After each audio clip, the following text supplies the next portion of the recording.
Perfecto. Pues benvinguda en el curs Guia per a la recuperació de variedades locales de l'oferta formativa de l'Associació de Varietats Locals 2024-25. Aquest curs és possible gràcies a la participació de la Comunitat Europea, del Ministeri d'Agricultura, Pesca i Alimentació i del FOGAIBA de la Conselleria d'Agricultura, Pesca i Medi Natural del Govern de les Illes Balears. També gràcies al suport que ens dona la xarxa ICTIP, Iniciativa de Custòdia del Territori, que ens cedeix, com sempre, el compte de Zoom. Nosaltres som l'Associació de Varietats Locals, que, com dèiem en altres cursos, som una entitat que treballa per recuperar i difondre varietats locals d'hortalissa, llegums, cereals i fruiters, així com els coneixements culturals que venen associats en aquestes varietats. Avui imparteix aquest curs en línia de 2 hores Toni Perdomo. Ell és professor del Departament d'Enginyeria Agrària i Medi Natural de la Universitat de La Laguna, a Canàries. Així que muchas gracias, Toni, y adelante. Muy bien, pues nada, pues eso, aunque me llama Antonio, todo el mundo me llama Tony. Antonio era mi padre y si me llaman Antonio, fácil ni miro, porque no estoy acostumbrado a que me llamen Antonio. Tienen aquí en la portada de la presentación, tienen mi teléfono, mi correo electrónico, aunque van a recibir, ya lo comentaba la compañera, van a recibir por correo electrónico las presentaciones para cualquier duda o cualquier cosa que les surja del tema o aclaración posterior, pues ahí me pueden escribir o mandar un WhatsApp que normalmente contesto, soy bastante educado, mis padres me educaron bien en eso, en que debía de contestar el teléfono y a los correos electrónicos, ¿no? Eh, Nada, pues ya trabajo en la Universidad de La Laguna, pero sobre todo en lo que el tema que nos trae, ahí doy clase de frutales básicamente y de los cultivos extensivos, pero el tema que nos trae en verdad donde me he rodado ha sido con la Red Canaria de Semillas, es decir, llevo más de 20 años lleva ya la Red Canaria de Semillas y yo estoy desde el principio y ahí año a año y día a día nos van surgiendo distintas cuestiones con respecto a las variedades locales, respecto a qué hacer con ellas, cómo conservarlas y encantado estoy de que me hayan invitado a participar en este curso. Ya estuve el año pasado, no sé si alguno de los que me están oyendo estuvo el año pasado también en el curso, ¿no? Eh, con respecto a lo que vamos a hacer, vimos el año pasado vimos cómo usar la entrevista como herramienta para rescatar los conocimientos tradicionales y rescatar las variedades. Ahora vamos a hacerlo un poco más genérico, la entrevista sería solo una de las partes y no voy a entrar en ella, a no ser que alguien me haga alguna pregunta específica sobre ese tema, ¿no? Que es un tema sobre el que he podido reflexionar y escribir algunas cosas.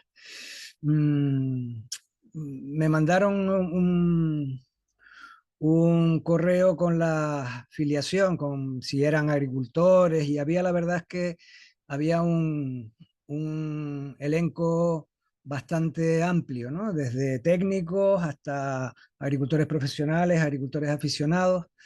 No sé si hay alguien de las redes o alguien de,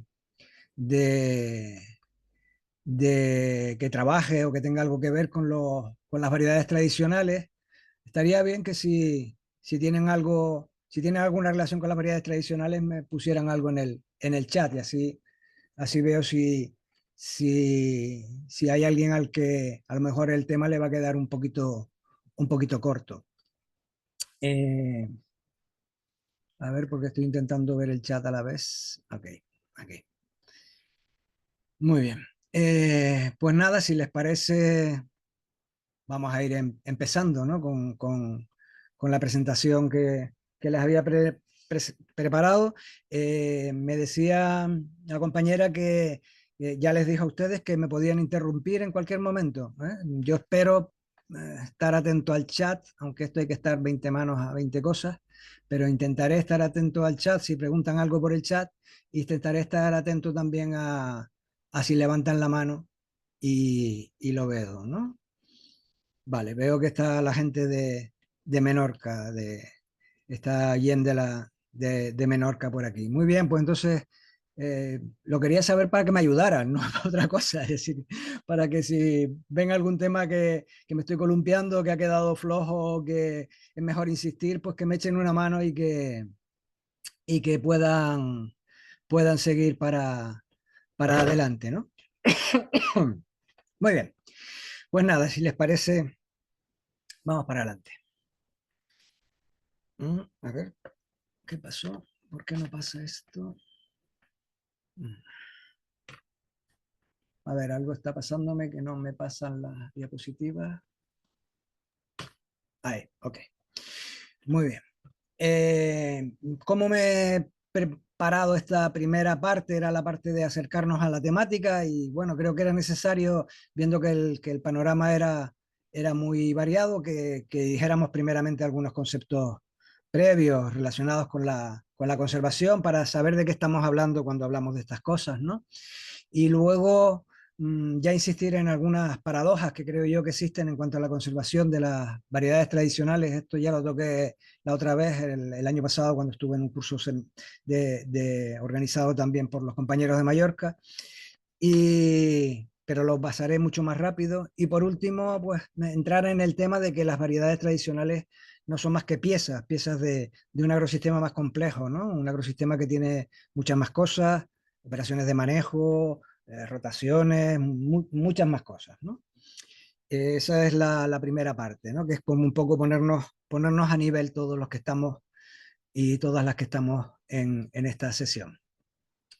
A mí me gusta siempre empezar, y creo que la otra vez también empecé con lo mismo, con algo que dicen dos autores que son muy referentes, ¿no? Para los españoles al menos, ¿no? Uno es Jorge Reichmann. Saben que Reichmann es un polifacético autor español que es de comisiones obreras, pero a la vez es poeta y a la vez, pues a la vez está ahora enjuiciado por haber tirado zumo de remolacha a las puertas del Congreso, en esa reclamación que hacían los científicos del mundo en general para que hiciéramos caso al cambio climático, ¿no? Jorge Reitman tiene una frase que a mí me parece muy buena para poder empezar, que dice eso, que la biodiversidad en verdad es el seguro de vida de la vida y hemos visto con la pandemia y con otras circunstancias que esto en verdad es así, ¿no? Si no mantenemos la biodiversidad,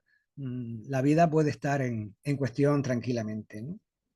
Y la segunda persona que me gusta empezar con su frase es que es José Esquinas, Pepe Esquinas, ¿no? Pepe Esquinas es un buen amigo de las redes de semillas, es una persona ya jubilada, pero él fue el secretario técnico del Tratado de Recursos Fitogenéticos, es decir, es la persona que estuvo empujando para que ese tratado internacional se firmara. Por lo tanto, es una persona que está muy bien metida en las entrañas de lo que es la conservación de las variedades tradicionales y además un pensador también es buena gente, ¿no? Eso ya es bastante, dice bastante, ¿no? Pepe Esquina siempre en sus charlas siempre dice esta frase, que el que haya estado con Pepe Esquina en alguna de sus charlas, seguro que la ha oído porque yo se la he oído 2 o 3 veces en las veces que he oído sus charlas, ¿no? Él siempre dice que tenemos un problema los que conservamos las variedades tradicionales porque, claro, como se ve ahí en la foto, un garbanzo es bastante menos sexy que un oso panda. Y si alguien nos dice que se van a perder los osos panda, pues el mundo en general montaría un pollo y se pondría nervioso y diría que eso no puede ser y que tenemos que conservarlo y que cómo vamos a perder esa riqueza genética, ¿no? Sin embargo, un garbanzo es menos sexy, como dice él, y lo malo va a ser que si lo perdemos, pues estamos perdiendo en verdad una riqueza genética exactamente igual que si perdiéramos un oso panda, pero con menos sex appeal que el que tiene el oso panda.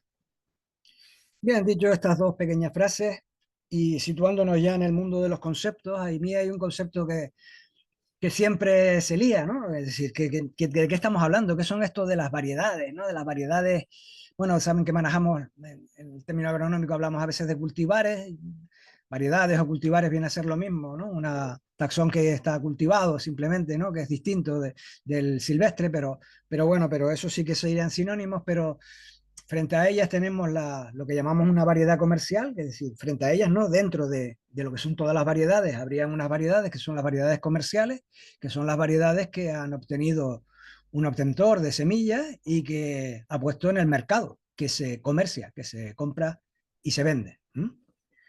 Y tenemos un montón de nombres, un montón de nombres y cada una con un trasfondo, ¿no? Que se refieren a lo que son las variedades tradicionales o las variedades locales, que es como más la vamos a estar llamando nosotros en estas horitas que vamos a estar juntos, ¿no? Tenemos nombres que van desde lo nativo, tradicional, autóctono, antiguo del país, y como ven, algunas tienen que ver con la localidad, con un ámbito geográfico, ¿no? Cuando hablas del país o cuando hablas autóctono o nativo, y otras tienen que ver con la antigüedad, con el tiempo, ¿no? Y ambas son cosas complicadas de relacionar con las variedades tradicionales, porque, vamos a ver, del país, bueno, ustedes saben, bueno, no me presenté, pero no dije que dónde soy, pero ya por lo de la hora menos saben que soy canario, ¿no? Y que estoy en Canarias, ¿no? En Canarias una de nuestras riquezas en cuanto a variedades son las variedades de papa, y las papas, pues no son de aquí, no son de Canarias, vinieron de los Andes, ¿no? Y vinieron las primeras, como una anécdota botánica, vinieron en el siglo XV, pero hasta el XVII no empezaron a plantarse así como a extenderse su cultivo, ¿no? En las islas, ¿no? Entonces, tanto como nativos autóctonas, pues las papas no son de aquí, ¿no? Claro, de aquí de Canarias, es que esto es un volcán, nunca mejor dicho con lo de La Palma, que es tan reciente, ¿no?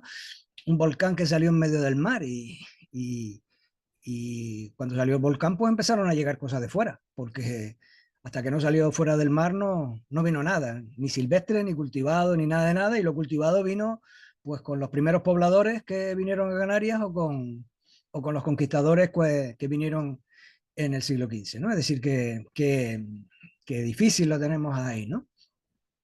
Luego, con respecto al tiempo, ahí hay una cuestión interesante, ¿no? Es decir, que tiempo, es decir, algo que lleve mucho tiempo con nosotros, ¿vale? Mucho, hay quien lo mida, ¿no? Que lleva mucho tiempo. ¿Y qué es mucho tiempo? ¿Qué es mucho tiempo? ¿Qué es esto de que lleve mucho tiempo? Los etnobotánicos, los biólogos que se dedican a la etnobotánica, ellos suelen hablar de que lleven una generación, que lleven 30 años entre nosotros, ¿no? Y con eso ya definen lo que es una variedad tradicional, pero para los que trabajamos en este mundillo nos parece un poco raro ese corsé, ¿no? 30 años, sí, 29 años, entonces no. ¿Qué hacemos? Esperamos un año para considerarlo una variedad tradicional, ¿no? Es un poco raro para nuestro concepto, ¿no? Sabemos que sí es verdad que las variedades tradicionales lo que sí tienen en común todas, independientemente de dónde vengan o independientemente del tiempo que lleven, sí que tienen un componente claro, ¿no? Que es que han sido obtenidas por los agricultores y por las agricultoras. Eso nos diferencia de las variedades comerciales, ¿no? Y que han sido mejorados por ellos, han sido seleccionados y mejorados con esa selección masal, esa selección básica que hacen los agricultores y las agricultoras. Mm, pero lo del tiempo nos suena como un corsé un poco fuerte para los que trabajamos con este tipo de variedades. Creo que lo vamos a seguir desarrollando a lo largo de estas 2 horas, pero quédense ahí con eso, que el tiempo nos hace ruido, por así decirlo, ¿no? Mm, y hay un colega de aquí de geografía que trabaja mucho con la tradición oral y que es un geógrafo de campo y que da mucha pata, que un día hablando con él me dijo, mira Tony, ¿tú sabes de verdad el nombre que cuadraría perfectamente con las variedades que ustedes trabajan? Ajeno completamente al tiempo, ajeno completamente al origen, ajeno completamente a todo. Dice, eso sería la palabra vernacular. Yo le dije, Fernando, muy bien, pero yo no voy a llamarle semillas vernaculares, porque eso suena todo menos a algo que se pueda usar por la gente, ¿no? Algo, semilla vernacular. Aquí en Canarias hablamos del deporte vernáculo y hablamos de la lucha canaria, una lucha que hacen aquí los, que es heredera de la época aborigen, ¿no? Las lenguas vernaculares, ¿no? No sé en qué marco manejan ustedes la palabra vernacular, pero vamos, nada relacionado con, ni por asomo que tenga que ver con las semillas, ¿no? Sin embargo, como tengo mucha confianza en Fernando, me fui al diccionario y realmente comprobé que lo que él decía era cierto, es decir, lo que verdaderamente cuadra con el nombre de las, para llamar a este tipo de variedades de las que hemos intentado medio definir, sería semillas vernaculares, porque vernacular lo que no hace ninguna incidencia en el tiempo, ni en el espacio, ni de dónde vienen, ni a dónde van, sino habla de aquello que en verdad ha entroncado con nuestra cultura y se ha quedado entre nosotros. Es decir, es todo aquello que se ha quedado y que ha dejado una marca en nosotros como pueblo, ¿no? Claro, esto sí puede ser una semilla. Y no importa que lleve 29 años o 15, ¿no? O 10. Es decir, si es una buena variedad que nos gusta, cómo se cultiva, que produce bien, que se da bien en nuestras condiciones de todo, de clima, de suelo, etcétera, ¿no? Si además nos gusta consumirla, nos gusta producirla, vemos que tiene esa vernaculariedad, fíjense lo complicado que es la palabra, ¿no? Es decir, eso de que ha entroncado con nosotros, pues ahí sí que podríamos considerarlo una variedad tradicional, independientemente de dónde haya venido, independientemente de cuánto tiempo lleve aquí, ¿no? Bueno, es un palabra, no, no creo que lo vayamos a usar, pero el concepto sí que es interesante, ¿no? Y luego en las redes de semillas, pues donde estamos federados muchas redes locales, nos gusta manejar también el término de semillas libres, ¿no? Semillas libres, porque esta sí tiene mucho más gancho que lo de vernacular, porque claro, semillas libres nos recuerda aquello del software libre, ¿no? Por ejemplo, ¿no? Es decir, aquello que se sale de lo patentado, se sale de lo registrado y es libre para que todos podamos reproducirlo, para que todos podamos mantenerlo, para que todos podamos manejarlo, ¿no? En ese sentido, también esta, que es mucho más etérea como definición, tiene una carga que nos gusta mucho a las redes de semillas, ¿no? Porque las otras semillas, las semillas comerciales, las variedades comerciales, normalmente están patentadas o están registradas, ¿no? Bien.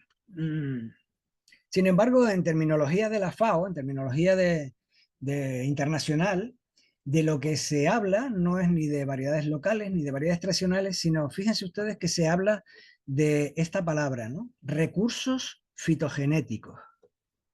Recursos fitogenéticos. Y ahí empiezan las paradojas de este tema, ¿no? Es decir, la FAO usa eso de recursos fitogenéticos y vamos a pararnos un poco en qué quiere decir con ese nombre. Fíjense que nos está diciendo que es un recurso, es decir, que sirve para algo, que es útil, ¿vale? Es un recurso, ok, sí, estamos de acuerdo, es un recurso, pero fitogenético en verdad lo que está queriendo decirnos es que tiene unos genes vegetales que son interesantes. Es decir, que las variedades tradicionales, en el fondo, en el trasfondo de este nombre, lo que está diciendo es que son importantes no por sí mismas, no porque las hayamos cultivado sean buenas, sean productivas, sean interesantes, sino porque son fuente de genes, porque tienen una carga genética que nos interesa. Claro, esto ya es la primera paradoja, en verdad. No está valorando la variedad tradicional, está valorando que sus genes pueden servir para hacer mejora. ¿Mejora de qué? De las variedades comerciales, ¿no? Es decir, ya ahí hay un sesgo bastante curioso detrás de la definición de recursos fitogenéticos, que ya les digo es la que van a encontrar en la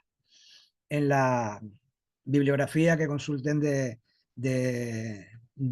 la FAO. Bueno, el tratado se llama así, Tratado Internacional de los Recursos Fitogenéticos, ¿no? El tratado internacional que regula todo lo que hay alrededor de la prospección, recolección, intercambio de material genético entre bancos de conservación o entre una comunidad y una empresa o lo que sea, ¿no? Vale, recursos fitogenéticos, bien. Y define la FAO además que no tienen por qué ser solamente las variedades que tengan una productividad actual, sino que también aquellas que puedan ser las variedades, las especies que sean productivas en la actualidad, sino que también que tengan una potencialidad para producir, bien sea ahora o bien sea en el futuro, que no sabemos, ¿no? Y entonces ahí se metería todo el tema de los parientes silvestres.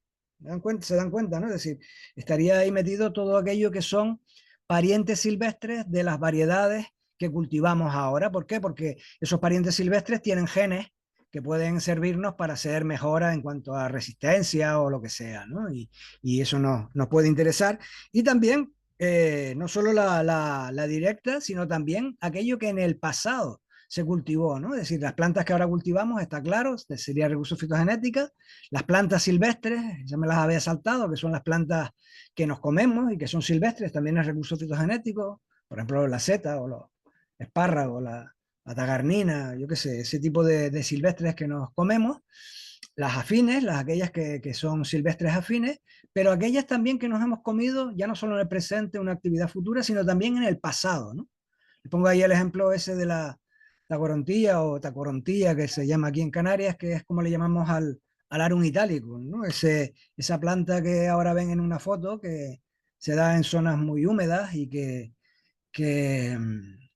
ha sido en el Mediterráneo la tienen, seguramente en Mallorca la han consumido alguna vez, es una arácea, como ven con la flor esa tan típica de las aráceas, su espadis y su espata, ¿no? Y lo que se comía era el cormo, el bulbo, la batata que tiene debajo, ¿no? Es decir, la raíz de esta planta que es engrosada y que tiene muchos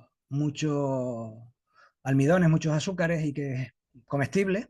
Comestible si se transforma, la transformación es complicada porque tiene oxalato cálcico y entonces es complicada comérsela en crudo, no se puede comer en crudo, sino hay que guisarla o transformarla. Y es de esas plantas que el que te informa, eh, los informantes que te hablan de ella o de que se ha comido, dejan entrever que era una planta que da un poco de vergüenza habérsela comido, ¿no? Porque dice, es que la verdad que la calidad del producto como para comer no era muy buena y se comía cuando había verdadera hambre, ¿no? Entonces mucha gente de a lo mejor te ha contado toda la historia de la taborantía, cómo se cogía, cómo se transformaba, se secaba, se molía, se hacía una galleta, después se tostaba y se comían esas especies de galletas y después de contártelo todo te decían, oiga, pero tenga en cuenta que yo no me la comí nunca, ¿no? Como diciendo, no vaya a pensar usted que aquí en mi familia pasamos hambre, ¿no? Son de esas plantas que dan vergüenza y es que muchas de estas plantas sirvieron para paliar el hambre, que en las Islas Canarias y la gente de Baleares nos entiende mucho por eso de estar aislados, ¿no? De estar separados del continente, pero también en el continente se pasó mucha hambre, especialmente en la posguerra, ¿no? Después de la guerra civil. Tanta hambre que fíjense ahí tienen del amigo Fernando Sabatel, que les decía antes, que hablaba de variedades vernaculares, tanta hambre como que todas esas cosas nos hemos comido aquí en Canarias, ¿no? De todo, es decir, de todo lo que se ha podido aprovechar y comer no lo hemos comido. Bueno, pero nosotros íbamos a hablar de recuperar y de conservar estas variedades tradicionales y, y de cómo conservarlas, ¿no? De los proyectos de recuperación, de cómo hacer este tipo de trabajo. Conservarlas, en terminología de la FAO, manejan dos términos distintos, ¿no? Hablan de conservación ex situ, es decir, conservación que se hace fuera del lugar donde se ha cultivado tradicionalmente, ¿no? Y esta conservación ex situ es la que hacen los bancos de conservación, es decir, la que hacen los centros de conservación. Yo creo que en todo el territorio nacional son todos oficiales, son todos públicos, ¿no? No hay ninguno privado, ¿no? Los bancos de conservación pues son una serie de personas contratadas por la administración con sus batas y sus microscopios y sus cámaras para conservar las variedades, hacen la recolección en un momento determinado y se encargan de que exactamente quede donación o esa semilla que le ha dado un agricultor tradicional, que la conserven tal cual, ¿no? Y la tienen, su obligación es conservarla tal cual y que no se pierda, porque, pues porque es un patrimonio de la humanidad, porque es un patrimonio genético, porque es algo que no podemos perder y que todos estamos pagando, que estamos pagando para que eso funcione y funcionen bien, ¿no? Esa sería la conservación ex situ. Luego estaría una conservación ex situ que le sonará más a todos y a todas, que es que la que hacen los jardines botánicos. Aquí tenemos varios jardines botánicos en Canarias. En Tenerife tenemos un jardín que se llama Jardín de Aclimatación. Curioso el nombre, ¿no? Porque lo que se está refiriendo es a que viene de Carlos III, ¿no? Así que no es de antes de ayer. Lo que se está refiriendo es a que se aclimataban en Canarias las cosas más tropicales para poder entrar después en el, en el mundo europeo, ¿no? El jardín de aclimatación del Puerto de la Cruz. Si han venido a Tenerife, al Puerto de la Cruz, probablemente lo hayan visitado porque es muy bonito de ver, además, ¿no?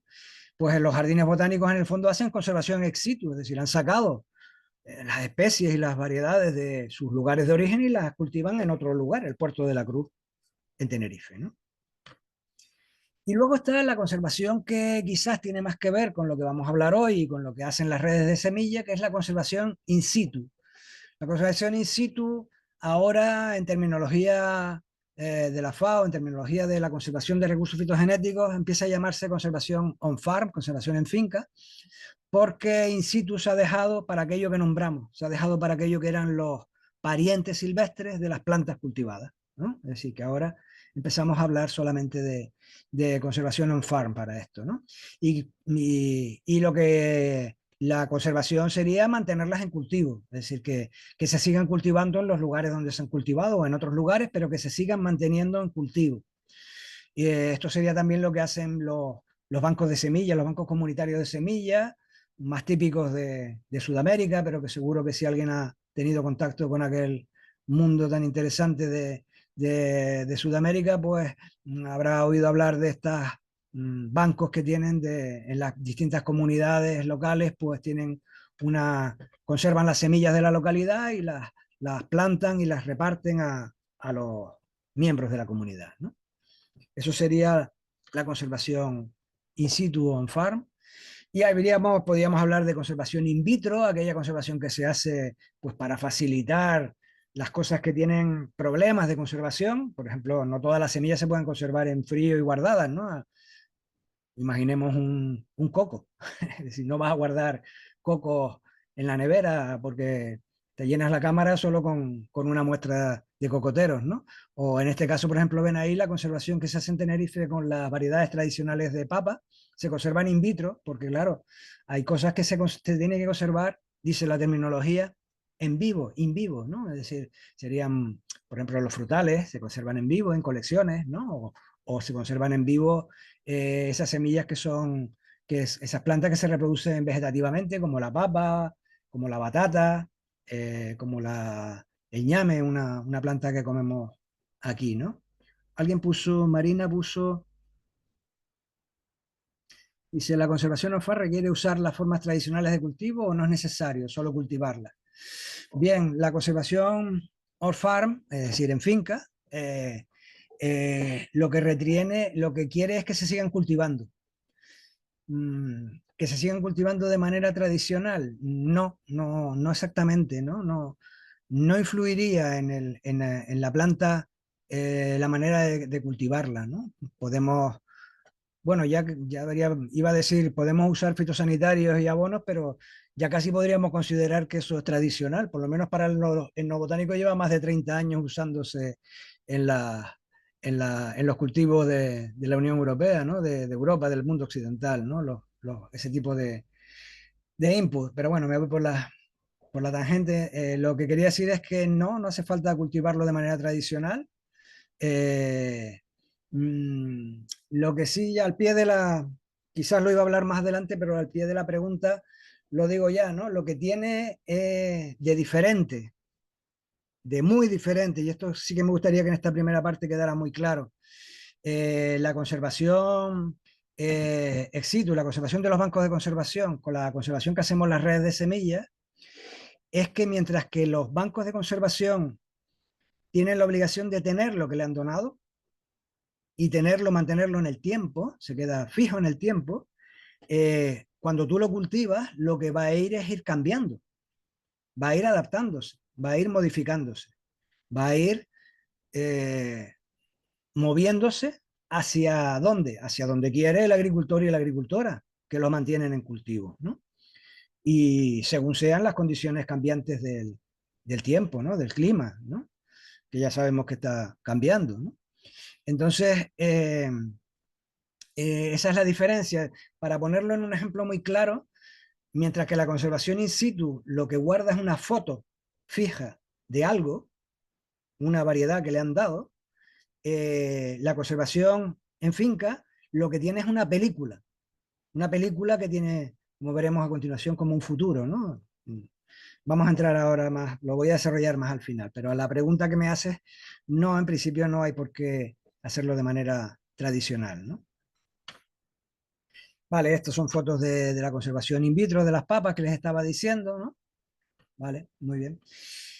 Eh, y lo que hay que decir en este mundo también de la conservación de las variedades tradicionales es que hay dos espíritus detrás, ¿no? Dos conceptos que son divergentes un poco, ¿no? Aquellos que consideran que esto es un patrimonio que tenemos que conservar, que tenemos que proteger, que tenemos que seguir plantando, y aquellos que consideran que en verdad son una mercancía o son algo que nos da la posibilidad de meter algo en el mercado, ¿no? De hacer algo para el mercado, ¿no? Son dos conceptos diferentes, ¿no? Y realmente lo peor es que en el respaldo administrativo, quien, por la visión que más van es por la de la parte mercantil del tema, ¿no? Menos mal que ha ido variando un poco la conservación, pero todavía guarda mucho de eso, ¿no? Por seguir con este tema de las paradojas sobre la conservación, ponerlas a ustedes en situación, diríamos que nunca está como hoy, ¿no? Hemos dedicado tantos esfuerzos a conservar esto que consideramos un patrimonio. La red de bancos de conservación pues tiene una financiación pública y es importante y estamos poniendo dinero ahí para conservarlo, nunca como tanto, pero es curioso que la paradoja del tema es que justamente esta conservación de bancos de conservación históricamente no se hizo por considerarlo un patrimonio, se hizo porque los mejoradores, los que hacían las variedades comerciales, estaban viendo que cuando iban al campo lo único que encontraban eran sus propias variedades, las variedades que ellos habían mejorado y habían vendido y metido en los campos de Europa, ¿no? Claro, eso es un problema porque si tú no tienes fuentes de genes, los genes no se crean ni se destruyen, como se dice, ¿no? Es decir, sí se destruyen, pero los genes no somos capaces de creerlo. Si tú no tienes una fuente de genes para recombinar, pues no tienes nada que hacer, no puedes hacer mejor a partir de tus propias semillas, ¿no? Entonces, viendo esto en los años 70 es cuando se plantean la posibilidad de conservarlos para hacer mejora, ¿no? Y no lo digo yo, lo dice la propia FAO, ¿no? En esa conferencia de Leipzig del año 96, vean que la columna mayor es justamente de por qué desaparece, por qué hay mayor erosión genética en las variedades, en las especies y variedades tradicionales, es porque se ha sustituido por variedades locales, por variedades comerciales. Ese es el principal problema de la desaparición, ¿no? Y además los bancos tienen, y esto lo hemos puesto negro sobre blanco, las redes de semillas, que hemos hecho varios ensayos y varias pruebas, ¿no? De que hay problemas para que el que no sea un fitomejorador, que no lleve una bata blanca, es decir, un agricultor o una agricultora cualquiera pueda acceder a este material conservado en los bancos de semillas, ¿no? En el año 2006, la red de semillas, la Federación Estatal, hicimos un ensayo a ver cuál era la disponibilidad y le pedimos a los distintos bancos de conservación, ahí tienen las cartas con las semillas que nos mandaban, les pedimos que nos mandaran una muestra de semillas, ¿no? Y la verdad que el resultado fue bastante decepcionante. En algún caso nos pasó esto que ven en la foto. Curioso, ¿no? Es decir, que la entidad responsable de conservarlo nos mande una muestra que, si se fijan bien en la foto, yo creo que lo verán claramente, eso está todo menos en buen estado, ¿no? Está todo podrido, ¿no? O comido, parece comido de ratones, pero no creo que tenga ratones dentro del banco de conservación de la Mayora, del CSIC, ¿no? Y además, curiosamente, nos mandan una muestra y se llama melón C323. Melón C323. Bueno, por lo menos sabemos el número, ¿no? Pero es que eso no tiene ninguna relación con el agrosistema. De hecho, es que por saber no nos daban información ni de dónde era, ¿no? No ya si era un melón temprano, tardío, si era un melón de secano o de regadío, sino que no sabíamos ni el nombre, ¿no? de este melón, ¿no? Esto para lo que nos interesa como agricultores y agricultoras no nos es muy válido, ¿no? Es decir, esa información que está asociada a un pasaporte, del que hablaremos en la segunda parte, en la parte de lo que es necesario para conservar las variedades tradicionales, para tener un proyecto de conservación, de recuperación y conservación de las variedades tradicionales, esa información asociada no venía y por lo tanto es problemático, ¿no? El que la disponibilidad sea esta. Pero es que además mmm, respondían bastantes pocos, ¿no? Es decir, el 50% de la mitad de los bancos no contestó. Y eso que se hizo varios intentos, ¿no? Se mandó correo, fax, se mandó, esto desde el año 2000 tal, se usaba el fax, ¿no? Ahora nadie tiene fax, pero en aquel momento sí. Y, y la mitad no contestaron, no había manera de que respondieran ni sí ni no, ni blanco ni negro, ¿no? Otros contestaron, bueno, que no tenían el material porque se había perdido. Oye, mala suerte, bueno, puede pasar, ¿no? Sí que se había perdido. Otros decían que no era el momento normal, porque a lo mejor un frutal te van a dar la vareta para injertar, pues te la van a dar en la época que pueden coger las varetas, no en cualquier momento, ¿no? Y otros que tenían poca semilla y que no podían mandar la muestra. Eso por lo menos han contestado, ¿no? Es decir, que bien, aunque solo 9 fueron los que en verdad nos mandaron material, ¿no? Y recibimos el material, ¿no? Y esto era del año 2009, si no recuerdo mal, ¿verdad? Pero fíjense que nosotros repetimos esto hace poquito, hace 2 años, ¿no? Una alumna del máster de agroecología de la Universidad de La Laguna, pues hizo su trabajo fin de máster repitiendo esa prueba que habíamos hecho las redes de semillas y fue mejor, pero sigue siendo insuficiente porque ya en el 2022 se suponía que esto tenía que estar completamente solucionado, ¿no? Esto, por supuesto que la anterior y esta se les mandó al ministerio, a los centros de conservación que se les pidió la información, etcétera, etcétera, pero en el 2022, hace tan poco como 2 años, un tercio de los bancos no contestó, ¿eh? Sigue siendo un porcentaje demasiado alto, creo yo, para que se deba al azar, a que el teléfono está mal porque lo acaban de cambiar, el correo estaba mal o lo que sea, ¿no? Es decir, que un tercio de los bancos no conteste todavía nos parece grave, nos parece que algún problema estamos teniendo allí, ¿no? Bueno, ¿y por qué sucede esta manera de entender las variedades tradicionales solo como fuente de genes, mm, que solo no nos dan el pasaporte, no nos dan la información, no hay información agronómica de las variedades? Pues en el fondo mm, nosotros nos tememos, lo que hemos pensado sobre esto, en que lo que está detrás de todo es que esa revolución verde que se puso en marcha pues a mitad del siglo pasado, del siglo XX, esa revolución que se basaba en las semillas mejoradas, en la maquinaria, en los fitosanitarios y en los abonos, realmente se hizo despreciando el conocimiento campesino. Es decir, le interesaban las variedades, como hemos estado diciendo y como dice su propio nombre, como fuente de genes, pero no porque fueran buenas, no porque los agricultores y agricultoras la hayan desarrollado a lo largo de cientos de años y estén comiendo y nos den de comer, sino porque eran fuentes de genes, ¿no? Y lo demás es despreciable, ¿no? Son cosas de agricultores, son cosas que no vienen a cuento, ¿no? Pero claro, hombre, a mí me gusta situar las cosas en el tiempo y las barras de tiempo son una buena herramienta para ello, ¿no?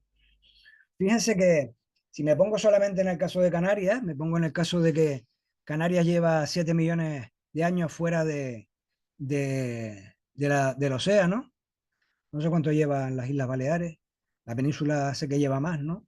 Eh, 7 millones de años que tiene esto, que tiene la isla de Tenerife, sin ir más lejos, con la protoisla que se hizo a partir de tres zonas de crecimiento, ¿no? Se juntaron y se formaron la actual isla de Tenerife. Si la barra representa los 7 millones de años, pues nosotros nos levantamos del suelo los seres humanos hace 3,5. Es decir, ya llevaba la mitad del tiempo la isla de Tenerife fuera del mar, pero todavía no había seres humanos que se hubieran levantado, ¿no? Los homínidos están ahí 3,5, 4 años y fíjense en el tiempo lo que representa los 10.000 años de agricultura, ¿no? Si representan nada, ¿no? Esa puntita blanca que ven ahí, si eso lo ampliamos, esos 10.000 años los ponemos también en una barra, veremos que el nacimiento de Cristo que marca la era cristiana para los de este mundo occidental, pues fue hace 2.000 años, que sería esa marca. Para los canarios la conquista fue hace 500 años, que sería esa marca. Pero la agricultura, vamos a llamarla convencional, porque es la mayoritaria en el mundo actual, esa agricultura convencional solo lleva 75 años. Es decir, que hasta ahí, hasta esa marca, otra vez es esa puntita blanca, con respecto a todo el tiempo que se ha estado haciendo agricultura sobre el planeta Tierra, todo lo demás se ha hecho con variedades tradicionales, no se ha hecho con variedades mejoradas, ¿no? Es decir, solamente los últimos 75 años, por situar una cifra más o menos redonda, se ha hecho con otro tipo de variedades. De resto han sido las variedades tradicionales las que han alimentado a la población del planeta, ¿no? Luego también entendemos que detrás de esta concepción de las variedades tradicionales por parte de la administración y de los fitomejoradores y de los técnicos y técnicas que trabajamos en esto, ¿no? Pues estaría el que, claro, el conocimiento campesino se ha transmitido de manera oral, ¿no? Y ha estado en las cabezas de estos señores y señoras, y estos señores y señoras, pues, a lo mejor sabían escribir, algunos no, bastantes no, cuanto más atrás nos vamos, bastantes no, pero lo que no tenían es ni el tiempo, ni las ganas, ni se les ocurría que tuvieran que escribir cómo se plantaban, como doña Agustina, que es la primera de la izquierda, que está con sus batatas en Lanzarote, no se le ocurría tener que escribir cómo se plantaban las batatas, en qué momento se plantaban, cómo se cogía la rama de la batatera, del boniato, no sé cómo le llaman en Baleares, ¿no? Eh, para nada, ¿no? Entonces eso está en sus cabezas. Y lo peor es que sus cabezas se están perdiendo, ¿no? Justamente doña Agustina de estos tres es la única que aún vive, ¿no? Los otros dos han fallecido ya, ¿no? Eh, no nos queda demasiado tiempo para recuperar esos conocimientos tradicionales. Y por seguir con factores que están detrás de por qué es esta manera de entender las variedades tradicionales, estaría el que el conocimiento campesino es básicamente un conocimiento que no se rige por lo que nos gusta a la academia, ¿no? A la academia, a las universidades, a los técnicos, a todos nos encanta buscar leyes universales como Pitágoras, ¿no? Pitágoras se cumple aquí, se cumple en la Luna y se cumple en Marte, ¿no? El triángulo, pues eso se va a cumplir siempre, ¿no? Que la suma de los catetos al cuadrado es igual a la hipotenusa al cuadrado, se va a cumplir siempre, ¿no? Esas leyes universales son las que nos gustan y sin embargo el conocimiento campesino, conocimiento tradicional, las variedades tradicionales, las variedades locales, son básicamente eso, locales. Eh, es decir, que se basan en el conocimiento de un lugar muy concretito y, y vale para ahí. Lo que te dicen que cómo se plantaban las batatas vale para Lanzarote, porque no vale para otro lugar, ¿no? Porque tiene que ser con las condiciones de Lanzarote, con las variedades de Lanzarote y en el momento en el cual se desarrollan esas variedades, ¿no? Ese localismo que tienen este conocimiento campesino sobre las variedades y sobre los cultivos, eh, no casa muy bien con la, con la academia, con lo universal, que es lo que nos gusta, ¿no? Y encima a todo esto le vamos a sumar que la manera de entender el mundo, lo que los antropólogos llaman la cosmología del agricultor y de la agricultora, del campesino y de la campesina, es diferente a la que tenemos nosotros, ¿no? Ahí todo juega, todo juega y por lo tanto lo mágico, lo mítico, todo tiene un papel, ¿no? Es decir, todo entra a jugar ahí, ¿no? Y eso para la academia normalmente lo que es superchería, ¿no? Le hace la influencia de la luna, le hace lo que queramos, ¿no? O por ejemplo, este ejemplo que es el que yo siempre pongo, el de amenazar al árbol, ¿no? Mm, Por aligerar casi ya vamos a llevar la hora de curso, ¿no? Por aligerar un poco, eh, amenazar al árbol es la manera que tienen muchos pueblos. Seguramente estaría bien que en el chat, si alguien lo conoce para las Islas Baleares, me lo comentara. Así enriquezco mi conocimiento sobre el tema, ¿no? De hacer que un árbol que no florece, que no produce, produzca, ¿no? Como ven ahí se ve ese es un aguacate, un aguacatero, y está como machacado, golpeado el tallo, ¿no? ¡Ay! Golpeado el tallo. Si ven ahí lo ven en más detalle, ¿no? Está golpeado el tallo, ¿no? Entonces esta práctica es una práctica que se hace en muchos lugares. En Sudamérica le llamaban también avergonzar al árbol, ¿no? Consiste básicamente en que dos personas, un día señalado, aquí en Tenerife sería el día de la Virgen de Candelaria o el día de San Juan, que sería para todo el mundo igual, ¿no? Días muy señalados, van dos personas y en alta voz, el propietario va a decir, mira, este árbol no me da fruta, lo quiero arrancar. Y el otro tiene que decir en alta voz también, tiene que decir, no lo arranques, verás que el año que viene te da fruta. Y entonces el dueño, que está enfadado con el árbol, en alta voz dice, pues no, lo voy a arrancar y le da un golpe con el hacha, con la parte de atrás del hacha, o le da un golpe con un palo, o le clava una púa, un clavo, o hace algo para que el árbol se dé cuenta de que la amenaza no es solo verbal, sino que también es física, ¿no? Y mientras la otra persona va diciendo, no, no, perdónalo, verás que te va a dar fruta, que no, que lo voy a arrancar. En otros sitios se hace tirando con una soga, ¿no? Que le hace también daño. Le da tirones, ¿no? No, no lo arranques, verás que te va a dar fruta. Y el árbol, viendo que hay una amenaza para su vida, el año siguiente da fruta. Obviamente, y da fruta, ¿eh? Si alguien se lo pregunta, dice, ya, bueno, pero va a dar fruta. Sí, sí, da fruta el año siguiente. Yo siempre cuento que como yo doy clase de fruticultura, yo a mis alumnos y alumnas les explico que hay una práctica agronómica que se llama el anillado, que consiste en romper el floema de manera que los fitoasimilados de la parte superior, como bajan por el floema, no pueden descender, quedan más fitoasimilados en la parte superior y por lo tanto el árbol tiene más alimento, florece y da más fruta.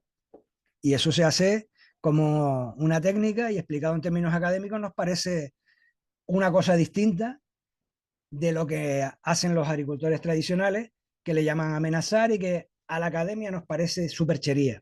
Nos parece que eso no puede ser, que el árbol no tiene orejas, no te va a oír. No puede ser que porque lo amenaces el de fruta, porque piense que lo van a arrancar, ¿no? Y sin embargo es así, sí funciona, claro. Funciona cuando lo explicamos de manera académica con bastante menos poesía, permítanme decirlo, ¿no? Que cuando lo explica un agricultor, ¿no? Porque está implicando, aunque es una relación un poco violenta, pero está implicando que el árbol te oye. Es decir, que el árbol es un ser vivo, que el árbol no es una máquina de producir frutas, sino es un ser vivo capaz de oírte, capaz de reaccionar, con el cual te puedes relacionar. Fíjense que eso que está en el concepto del agricultor y de la agricultora no está en la explicación que yo le puedo dar con los fitoasimilados a mi alumnado, ¿no? Sino que es bastante menos poético, mucho más frío, mucho más académico, pero que también tiene unas implicaciones distintas, ¿no? La implicación de trato con seres vivos y como tales tengo que considerarlos, ¿no? Capaces de relacionarme con ellos, ¿no? Eso lo podríamos aprender bien de la agricultura tradicional que siempre ha tenido ese concepto, tanto con los árboles o con las plantas, como con los animales también, ¿no? Bueno, ya hemos dicho eso, que la biodiversidad es fruto de los saberes campesinos. Estas semillas no vienen del aire ni de un sobre plateado, sino vienen del conocimiento de los campesinos y forman parte del manejo que él hace de un agrosistema tradicional, ¿no? Y que conservarlas en uso, conservarlas como nos preguntaba Marina, que si eso había que hacerlo de forma tradicional, lo que sí implica es que esas variedades vienen de un pasado y tienen un futuro, ¿no? Tienen un futuro. Sin embargo, en el caso de la conservación en un centro de conservación, tienen un pasado, tienen un presente, a veces no tienen futuro porque ya vimos que se pierden, ¿no? Pero ahí lo tienen, ¿no? Es decir, aquí sí lo tienen porque siguen estando evolucionando, ¿no? Y que esos conocimientos que están alrededor de la variedad tradicional, recuperarlos es fundamental. Es fundamental porque si quisiéramos ahora saber si aquel melón era de secano o de regadío, hay que hacer un montón de ensayos, hay que dedicar un montón de esfuerzo, un montón de tiempo para saber algo que era con preguntarle al agricultor cuando lo recogiste, ¿no? Es decir, ¿y este melón era de secano o ustedes lo plantaban con riego? Pues con eso ya tenías lo que después va a costar sangre, sudor y lágrimas, ¿no? Y luego que si queremos que las variedades tradicionales sean además útiles para el desarrollo rural, para el desarrollo de una comarca, de una zona, pues toda esta cultura asociada es la que le da esa impronta para que podamos darle un mayor valor a la variedad tradicional, ¿no? Que si no la recogemos no la tenemos, ¿no? Entonces, no olvidemos nunca eso, ¿no? Que no son más que piezas, pero unas piezas importantes de lo que es el conjunto del ecosistema en su totalidad, ¿no? Y solo existe además lo que se cultiva y yo le añado aquí que solo existe también lo que se consume, es decir, que aquí tenemos que tirar del consumo porque si no las cosas no las van a plantar por amor al arte, ¿no? Los agricultores y las agricultoras no lo plantamos porque queremos, sino porque lo vendemos, nos lo comemos, ¿no? Porque lo consumimos, ¿no? Y si se cultiva, si se sigue cultivando, y aquí vuelvo a retomar aquella idea, las cosas van cambiando. Esta es la última idea de esta primera parte.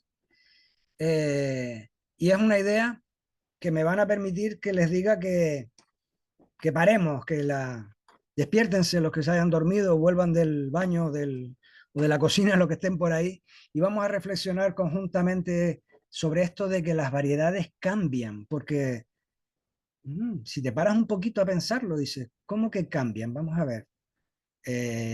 No, yo quiero la variedad tradicional de siempre, no quiero que esto cambie. Quiero la variedad de siempre, lo tradicional, que se mantenga, que sea tal cual. Y esto puede crear controversias, pero es interesante que las manifestemos, que las tengamos en cuenta, ¿no?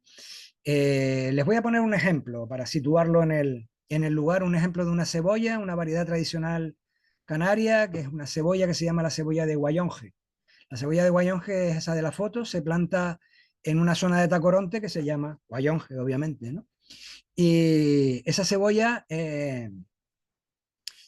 ahora es como la de la foto, es decir, una cebolla de unos 250 gramos, alrededor de ese tamaño tienen, ¿no? Pero cuando tú hablas con los agricultores que la plantaron hace 50, 60 años y que obtenían semillas, te va a decir dos cosas muy interesantes con respecto a las variedades tradicionales y que yo pensaba que era interesante que nos situáramos antes de hablar de cómo recuperar, ¿no? La primera cosa que te dicen es que cada uno de los productores de semilla de Guayonje, no todo el mundo hacía semilla, ¿no? Eh, tenía su propia línea. Anda. Es decir, que no había una cebolla de Guayonje, sino había tantas como agricultores reproducían cebolla de Guayonje. Esto es normal. Es decir, a uno le gustaban más, dicen los agricultores, que fuera más empirulada. Empirulada es, como diría, no sé si me ven las manos, levantadita, ¿no? Así. Y otros le gustaban más con forma de disco, más aplastada, ¿no? Entonces, las dos eran cebolla de Guayonje, una más aplastada que la otra, una más empirulada que la otra, ¿no? Una más levantadita que la otra, ¿no? Y luego lo que sí coincidían todos es que la cebolla de Guayonje antes, normal, era una cebolla que pesaba cerca del kilo. Es decir, era un pedazo de cebolla de mucho cuidado. Claro, ¿por qué la cebolla ha ido cambiando en 75 años hacia una cebolla de 250 gramos? Porque ya nadie compra una cebolla de un kilo. Porque la familia de antes sí que tenía 6 7 hijos y podía permitirse comprar una cebolla de un kilo, pero ahora, ¿qué vas a hacer? Una cebolla de un kilo, partirla en 5 trozos, en 4 trozos. Así que no tiene mucho sentido, ¿no? Entonces, la dinámica del consumo ha hecho que la cebolla de Guayonje haya ido cambiando. Y eso ha ido cambiando porque se ha estado cultivando. Si la cebolla de Guayonje respondiera a lo que se recolectó en el año 60 de semilla de Guayonje, que no se recolectó, toda la recolección de Canarias es de los años 2000, pero bueno, pongamos que alguien recolectó semilla de Guayonje en los años 60, tendría una cebolla guardada en el banco de conservación de 1 kilo. Una cebolla que, por supuesto, es un pariente genético de la que tenemos ahora, pero no es la misma. Es decir, no es la misma cebolla de Guayonje que tenemos ahora. Y ha ido cambiando, ¿no? Entonces, claro, lo que decía, ni siquiera había una sola línea, ¿no? Había tantas como productores de semilla antes. Y ahí acaba de salir algo que nos fastidia, así por lo menos a priori, ¿no? Nos puede fastidiar, ¿no? Es que si alguien te dice, yo quiero plantar la verdadera cebolla de Guayonje, la respuesta es que no existe esa verdadera. No hay una verdadera cebolla de Guayonje. Hay una genética que ha ido evolucionando con el tiempo y que seguirá evolucionando. Se ha ido buscando una serie de cosas que no sea muy picante, que sea de color rojo, que sirva para la ensalada, ahora más pequeña. Es decir, la verdadera, esa que buscamos todos. Yo es que lo que quiero es sembrar, yo es que soy un amante de la tradición canaria y lo que quiero es la verdadera cebolla de Guayonje. Mi niño, si lo que quieres es eso, no existe, lo primero que nada, y después estaríamos hablando de que vas a plantar una cebolla de 1 kilo, que creo que no la vas a poder vender, ¿eh? Porque de repente vuelves a sacar eso y por novedad la vendes, pero no es lo que ahora hay, ¿no? En resumen, para situarnos en lo que les quería transmitir aquí al final de esta primera hora, eh, la obsesión, que se convierte en una obsesión, por tener lo verdadero en cuanto a las variedades tradicionales es algo que debemos de ir superando. No, no está en la verdad, no está en lo que han hecho los agricultores, no está en la tradición, ¿no? La tradición es cambiar, la tradición es adaptarse, la tradición es modificarse, modificar las cosas, modificarlas porque las cosas cambian. Igual que ahora nos está cambiando el tiempo y probablemente una cebolla que se adapte a las condiciones de Guayonje de ahora no sea la misma que la que se adaptaba a las condiciones de Guayonje hace 75 años, ¿no? Y eso de la obsesión por la verdadera, bueno, por ejemplo, aquí tienen un manzano que la gente le llama pero en Anaga, ¿no? Dice, no, pero eso es una manzana, eso no es una pera. Vale, bueno, pero ahí le llaman pero, ¿qué le vamos a hacer, no? Eh, mm, Cogiendo una frase de otro gran autor, un gran etnógrafo español, que es Joaquín Díaz, con la Fundación Joaquín Díaz, que sigue su línea de trabajo etnográfico. Este etnógrafo, la frase que dice, y mira que él trabaja con el folclore tradicional, ¿no? Él dice que lo verdaderamente tradicional no es repetir, sino que es adaptar. Y creo que esa es la reflexión que nos podíamos hacer antes de dedicarnos a recolectar variedades tradicionales, ¿no? Tenerlo en cuenta, ¿no? Y bueno, resumir esta parte a decirles que esto es una pieza, las variedades tradicionales, que hay muchas paradojas en cuanto a la conservación de las variedades tradicionales y que podemos conservar las variedades tradicionales bien en los centros de conservación o bien manteniéndolas en cultivo. Y hemos dicho que en cultivo van a estar evolucionando, transformándose según quieran los agricultores y las agricultoras y las condiciones del medio, ¿no? Y nada más esta primera parte. Sí me gustaría saber que no estoy solo y que alguien dijera algo. Yo creo que podría tomar la palabra en lo que voy sacando la siguiente presentación. A ver cómo se ve esto. Voy a dejar de compartir un momento. Eh, a ver, Tony, hagámoslo bien. Vale, ok. ¿Cómo lo ven? Este último tema de la verdadera, ¿cómo lo ven? ¿Alguien quiere tomar la palabra y decir algo? Así aprovecho yo y bebo agua.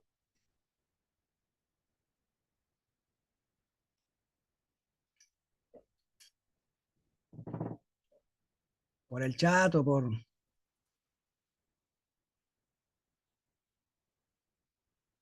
Están todos de acuerdo. Ya, qué bueno. Los he convencido en una hora, increíble. Bueno, pues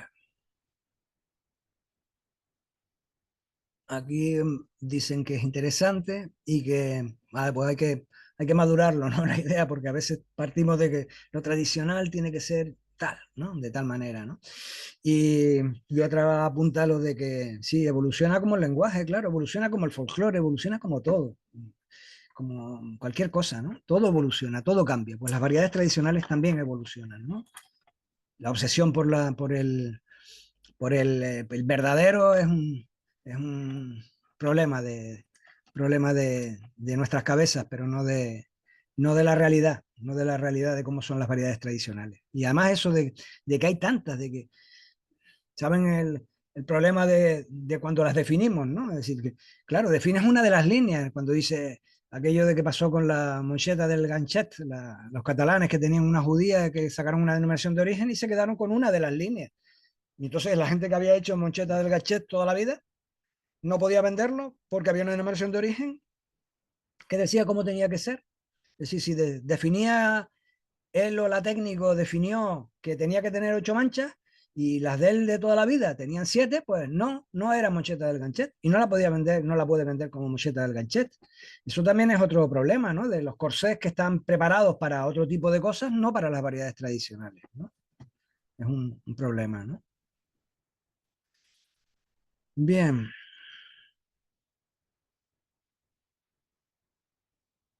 pues voy a compartirles la segunda.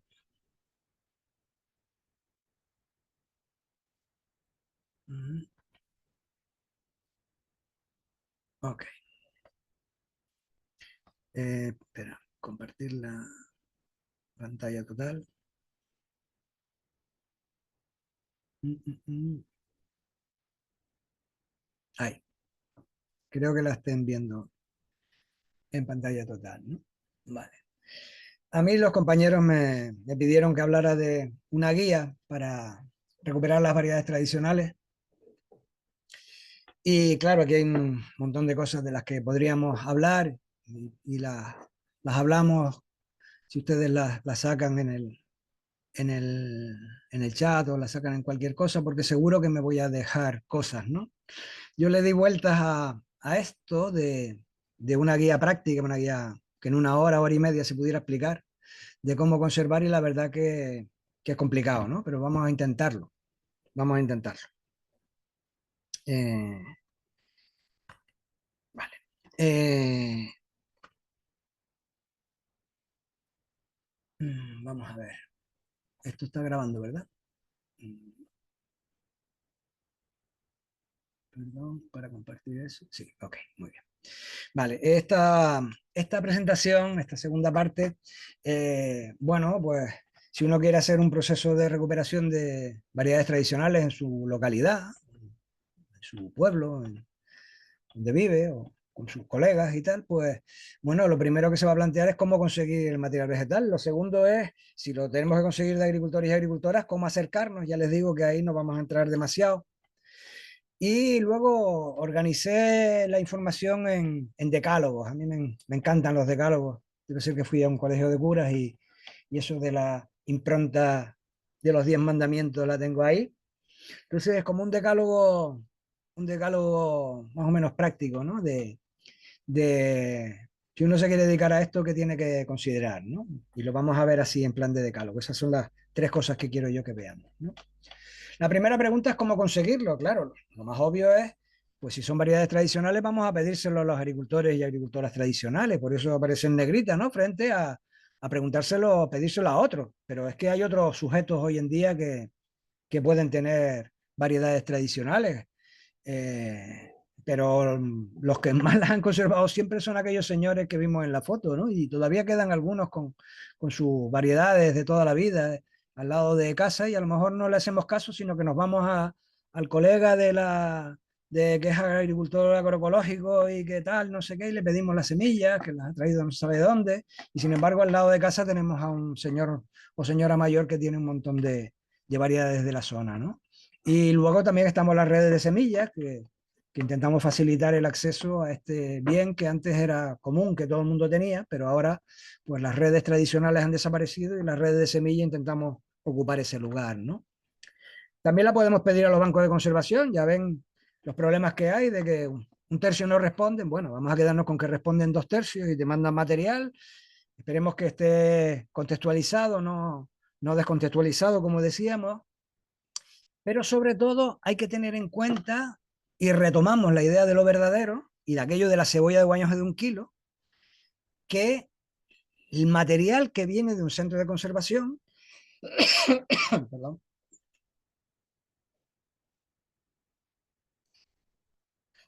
el material que viene de un centro de conservación tiene un problema, ¿no? Tiene un problema, fíjense curioso, si nos paramos a pensarlo, lo que se llama desestructuración varietal. Caramba, dice, pero si tenían que conservarlo tal cual, les dijiste que era una foto fija.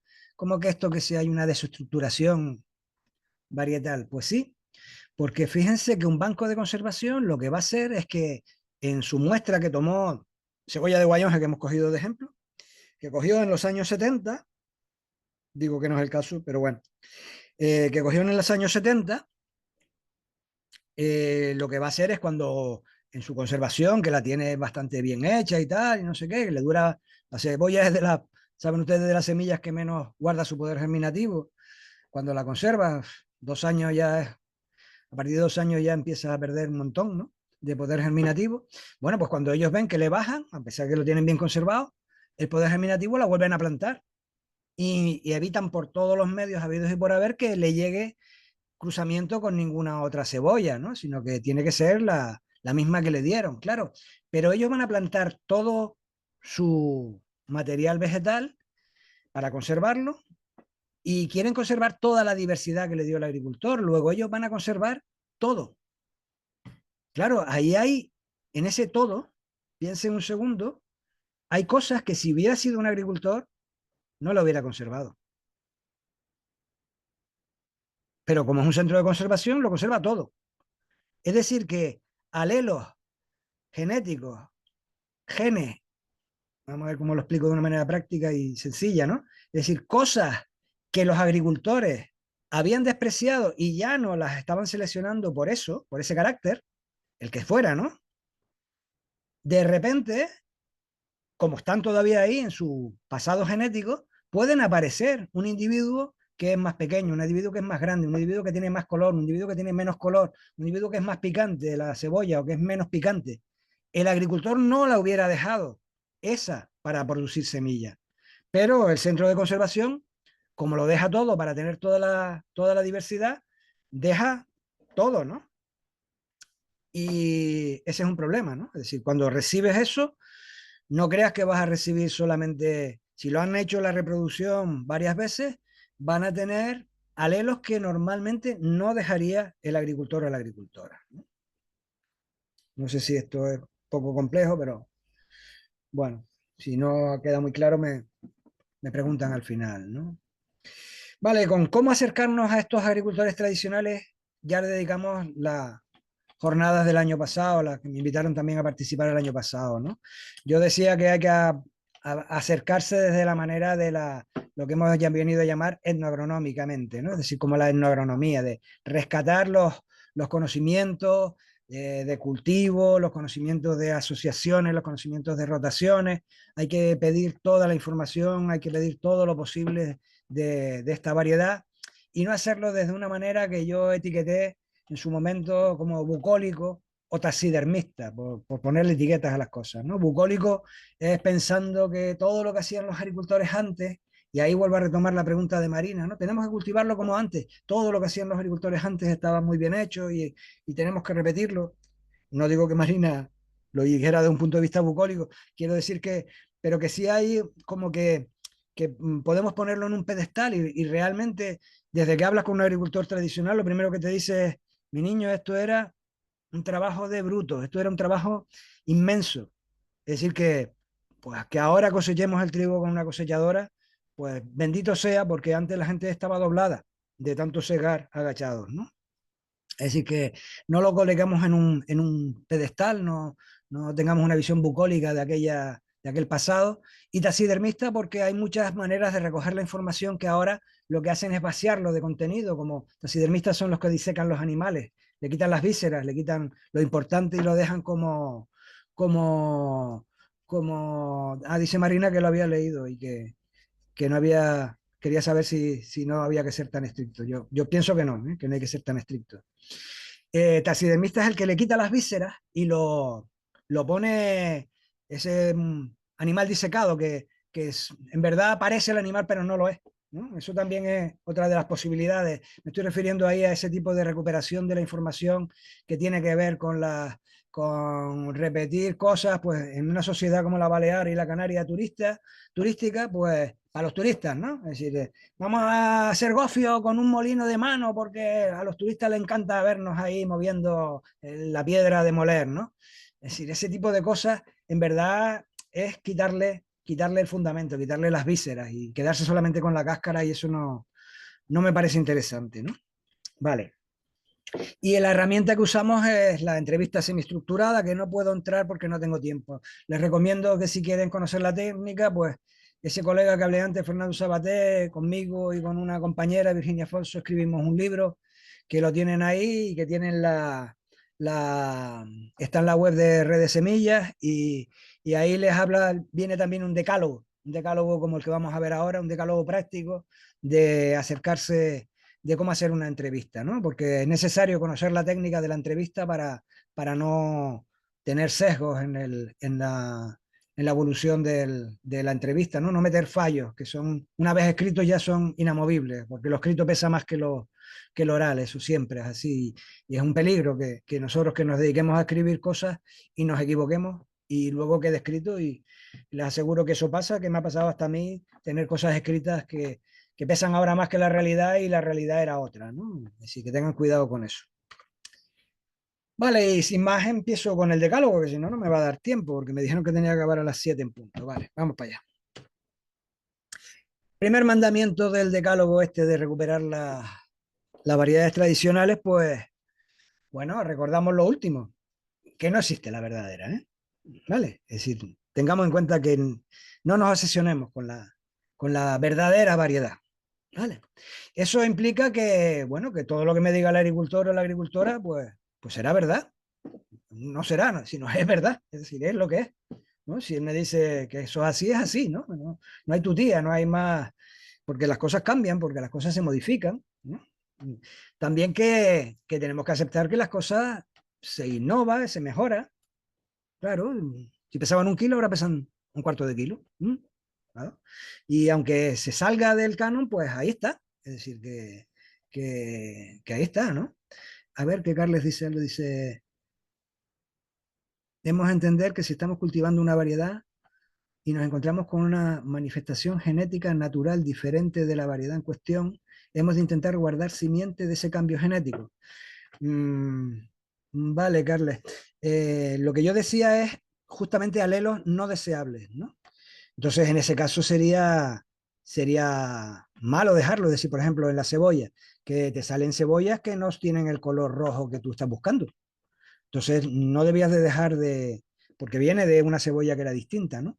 Tiene eso en su pasado genético, ¿no? No debías de dejar la que se sale de ese color que tú estás buscando, a no ser que tú has detectado que ahora gustan más las cebollas con un color más clarito, más rosadito, ¿no? Es decir, yo lo que digo es no ser estrictos con esto, ¿no? ¿Mm? Vale. Mm, Entonces, bueno, pues ahí está la mejora, es decir, pues, al hilo de lo que estaba diciendo, ¿no? Es decir, de repente ahora es que las cebollas rojas nadie las quiere y yo que estoy en el puesto de venta o que hablo con los vendedores me dicen que no, que la roja, ese color rojo intenso no gusta porque tal, no sé qué, ya los antocianinos pasaron de moda y que ahora le gustan más las cebollas más rosaditas. Bueno, pues entonces tú irás evolucionando tu cebolla de guayón hacia esas características, ¿no? Vale. Y hay que tener en cuenta que sí es verdad que hoy el material vegetal se mueve como nunca se ha movido, ¿no? Que antes el hombre bajaba a la feria del pueblo, de la capital de comarca y punto, y de ahí para ir a otra comarca costaba, y ahora coges un avión y te pones en el otro lado del mundo y mueves el material vegetal como nunca se ha movido. Eso hay que considerarlo, ¿no? Claro, vas a traer cosas, vamos a poner que todo legal y todo bien y todo sin plagas, ¿no? De otro lugar del mundo, eh, que allí se daba muy bien, pues tienes que plantarlo, porque si no, no vas a saber cómo se da en tu lugar, aunque allí fuera maravilloso, ¿no? Y eso es lo que es el segundo mandamiento. Fíate solo de quien lo haya probado. ¿Eh? Ponle fe a quien en verdad lo ha cultivado. No te fíes de rollitos. Hay mucho vende humo, como dice la presentación. Hay mucha gente que se dedica a hablar, hablar, hablar, hablar, hablar. Y mira que yo llevo hablando 2 horas. Es decir, pero que en verdad, diríamos en Canarias, no coge una guataca en su vida. Es decir, no ha plantado en su vida. No se ha molestado en que eso que leyó en un vídeo y vio en un vídeo de YouTube, saber si funciona, si no funciona en nuestras condiciones y tal, y no te fíes de eso, no te fíes de eso, fíjate en quien lo haya cultivado, sea un agricultor tradicional o sea un colega que hace agroecología y que trajo eso, pero que lleva 5 años plantándolo y dice que mira, que esto es que este millo es una maravilla, que esto produce el doble y tal, y no sé qué, ¿no? No te fíes del que no ha hecho las cosas, ¿no? Y ten en cuenta eso, que lo que funciona en otros lados no tiene por qué funcionar aquí. Nuestras condiciones son distintas, son locales. Esto sí que lo sabían los agricultores. Sabía que lo que funcionaba en una vertiente del valle no funcionaba en la otra, ¿no? Y en Canarias, que somos montañas, pues lo que funciona en la parte alta del barranco no funciona en la parte baja, de ninguna manera, ¿no? Porque es que el conocimiento es básicamente local, lo que estaba diciendo, ¿no? Tercer mandamiento que vamos a ver es un mandamiento que dice identifica, luego identifica y por último identifica. Porque no hay nada peor que fiarse de la memoria. ¿Mm? Tú tenlo todo bien identificado. Identifica cuando te den una semilla. No te fíes de que te vas a acordar quién te la dio, cómo se llamaba, cómo se cultivaba.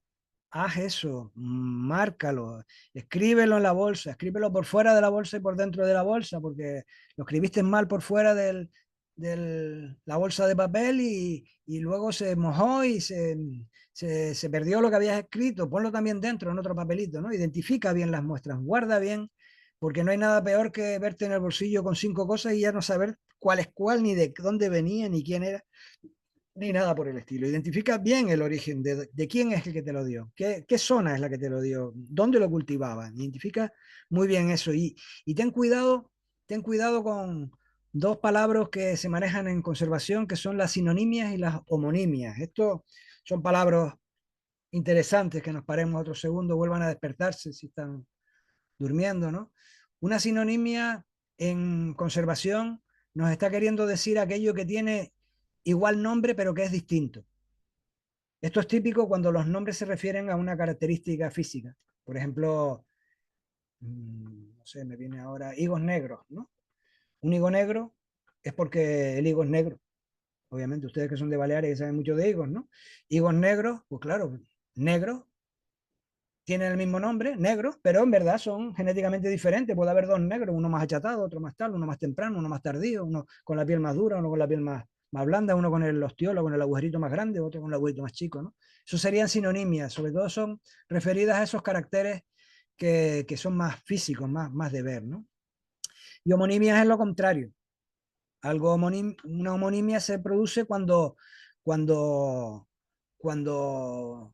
es igual genéticamente, pero tiene distinto nombre, ¿no? Es decir, cuando tienes eh, eh,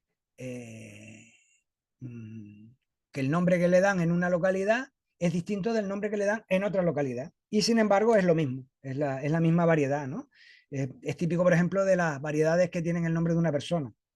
Aquí, por ejemplo, hay peral de pera bodega. En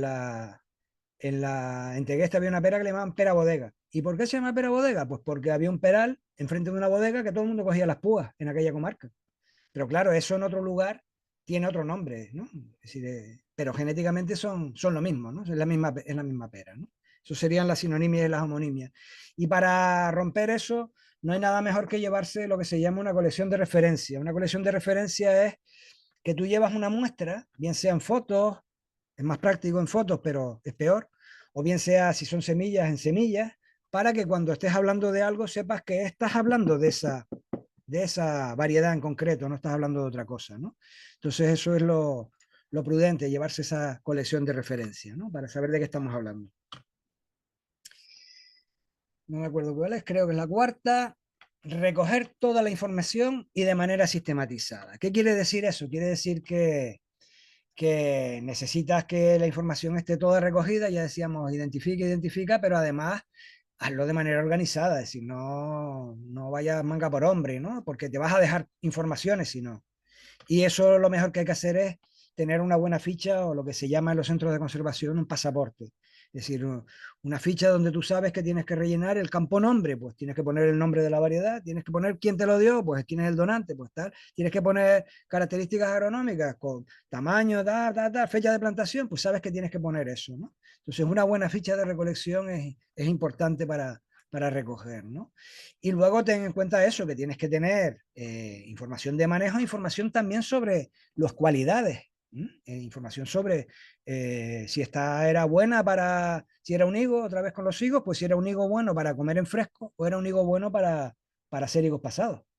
Bueno, pues esa cualidad de la variedad tienes que recogerla, no te crees solo con las formas o con los cultivos, sino también con ese tipo de cualidades, ¿no? Quinto mandamiento, considera siempre el todo, no las partes. Es así como bíblico, ¿no? Debemos considerar que eso, lo que ya hemos repetido 3 veces, que son piezas de un agrosistema, luego recoge el agrosistema en su conjunto, ¿no? Y solo tiene sentido si está ahí en ese agrosistema, se planta, solo una variedad funcionará igual si la plantas en el momento en el que te han dicho los agricultores que se planta. Si la plantas después o antes, pues resulta que no se va a dar con las condiciones o no se va a dar bien y vas a pensar que es una mala variedad y simplemente es que no las ha hecho como hacen los agricultores, ¿no? Caracteriza aquello que maneje. Sexta, me parece que es, ¿no? Para eso no hay nada mejor que emplear lo que se llama caracterización participante. Caracterizar es que aquello que plantes, que aquello que cultives, que aquella variedad que tú te has recogido y la vuelves a plantar a ver cómo se da en tu zona, pues que te lleves a agricultores tradicionales a ver qué es lo que ven de ella, ¿no? Porque caracterización la hacen mucho los centros de conservación, la hacen mucho los técnicos, la hacen mucho la academia, pero, pero se fijan en mil historias, ¿no? En mil historias que a nosotros, a los agricultores y agricultoras, no nos interesan, ¿no? A nosotros nos interesa básicamente lo agronómico, ¿no? Si se da bien, si se da mal, si crece mal, si tiene muchas plagas, si resiste bien la sequía, si no la resiste, ese tipo de cosas son lo que nos interesa y sin embargo, cuando usan la caracterización de la que está accesible de los caracteres morfológicos, tanto los de la UPOP como los de Bioversity, verás que, por curiosidad, si bajan un PDF con la caracterización de la higuera, otra vez, ¿no? Ponemos a la higuera. De la UPOP, verán que se fija en cosas que uno no se fijaría, ¿no? Y que no son interesantes en el tamaño de los tiolos, del agujerito, más grande, más pequeño, más tal, y hay que medirlo. No sé, número yo qué sé, de todo, ¿no? Entonces hay miles de caracteres que son importantes desde el punto de vista botánico, pero no para nosotros, no para los que quieren mantener en cultivo las variedades tradicionales con un proyecto de recuperación, ¿no? Séptimo, me parece que es, comprueba si hay una amenaza, una semejanza y en qué se basa. Es decir, comprueba si lo que tú sembraste de lo que habías recogido se corresponde con lo que el compañero Juanjo Soriano de la Real Andaluza denominó un ideotipo. Es decir, no un genotipo ni un fenotipo, para los que han estudiado algo de genética y les suenan esas palabras, ¿no? Sino un ideotipo, es decir, si se corresponde con la idea con la que el agricultor ha estado seleccionando esa variedad. Es decir, pues volviendo a la pregunta aquí de Carles, ¿no? Es decir, si se corresponde a lo que el agricultor ha ido seleccionando, una cebolla de color rojo, pues estará respondiendo al ideotipo. Pero si me ha salido una un poquito blanca, no responde al ideotipo. Y bueno, ya veré yo si la descarto o sigo con ella, ¿no? Pero Llévate a un agricultor tradicional que te diga, mira, sí, pues sí, sí es esto lo que nosotros sembrábamos, ¿no? Y observa sobre todo cuáles son los criterios en los que ellos se fijan. Si se fijan en el color o se fijan en otra cosa. Porque a veces te sorprenderá que tú crees que es obvio que esta variedad se diferencia por el color y por el tamaño y no, resulta que ellos se fijan en que la hoja es más doblada que otra, se dobla o es que es más precoz o yo qué sé, ¿no? Lo que sea, ¿no? Siguiente mandamiento. Amplía el círculo de opinión. Ahí lo que les quiero decir es que en nuestro caso, ya les insistí en la primera parte y lo vuelvo a hacer ahora, las cosas que se van a cultivar son las que se consuman. Cosas que no se consuman es difícil que se puedan cultivar, ¿no? En el caso de Canarias, que la ganadería ha ido para atrás, todas aquellas variedades tradicionales que teníamos con una vocación de alimentación de ganado, es difícil que ahora las mantenga nadie, porque el ganado ha desaparecido y el que hay se alimenta con sacos de pienso, ¿no?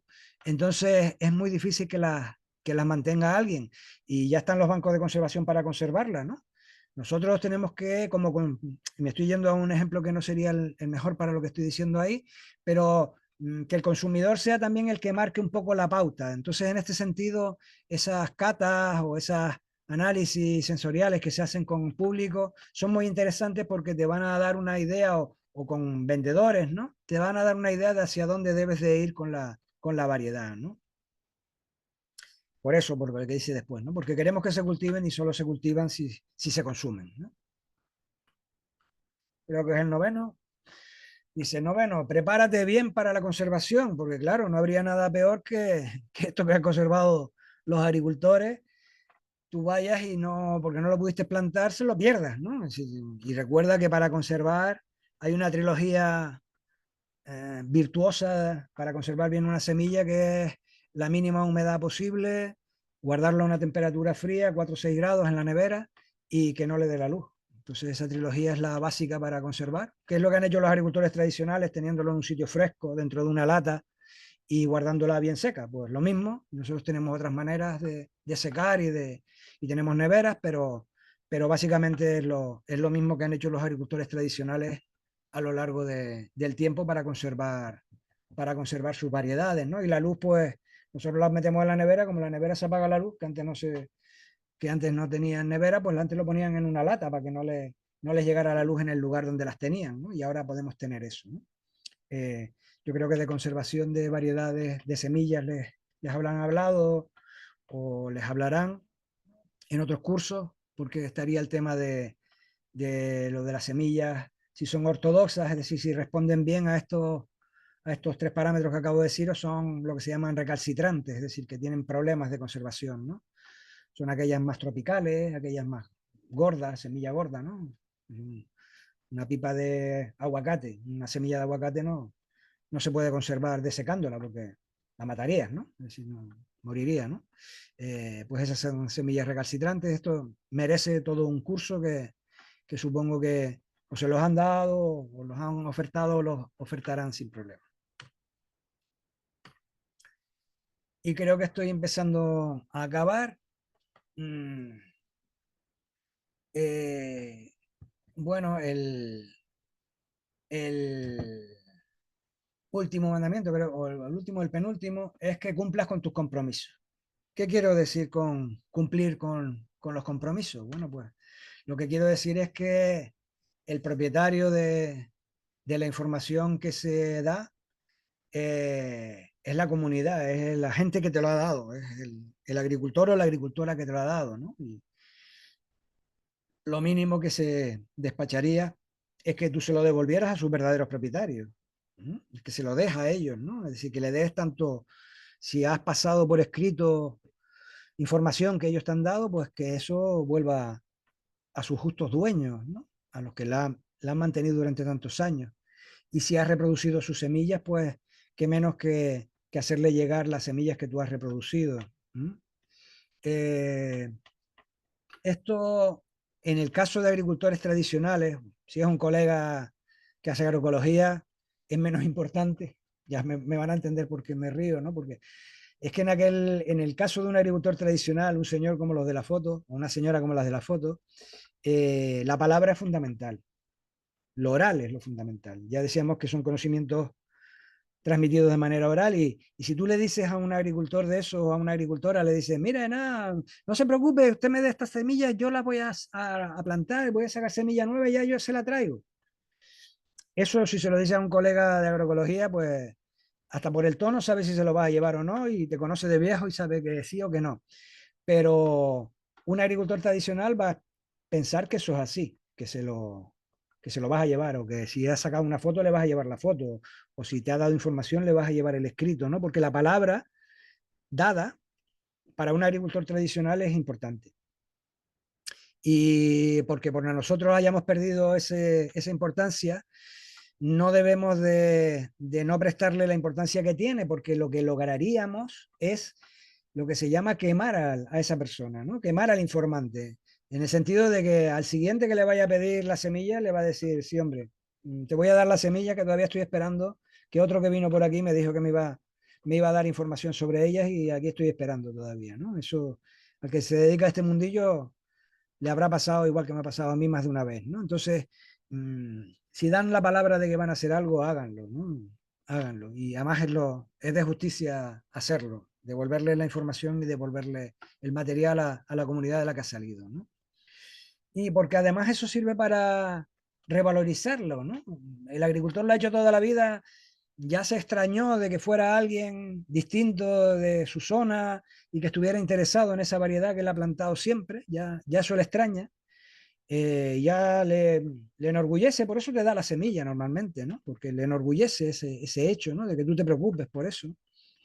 Eh, pero ya si se la devuelve y si vas por ahí otra vez, te vuelves a tomar un café con él y vuelves a hablar con él y vuelves a devolverle la información y le devuelves en escrito lo que él te ha dicho o le hablas de cómo te fue a ti, etcétera, etcétera. Primero que se crean unos lazos de relación que son maravillosos desde el punto de vista humano, pero luego que hace que el agricultor sienta en valor, ponga en valor aquello que ha hecho toda la vida y va a tener mucha más pena si se pierde, ¿no? Ya insistirá a sus hijos en que planten esa variedad que él heredó de sus abuelos, ¿no? Porque ha visto que hay interés por la gente, ¿no? Por eso. Y luego está una cuestión que hacemos en las redes de semillas que se llama el registro participativo. ¿Mm? El registro participativo es que después de un proyecto de recuperación con una comunidad, acabamos de hacer la red canaria de semillas en una comunidad que hay aquí, que está en el macizo de Anaga. El macizo de Anaga ha sido uno de los sitios más aislados de la isla porque tenía muy mala comunicación, mucho barranco, muy difícil de hacer carreteras y de comunicarse, ¿no? Y ahí hay cosas muy interesantes. Y acabamos de acabar un proyecto donde terminamos en algo que no lo inventamos los canarios, ¿no? Yo sé que en la península, en el estado, lo han hecho los vascos y lo han hecho los valencianos, los de Castellón de la Plana, ¿no?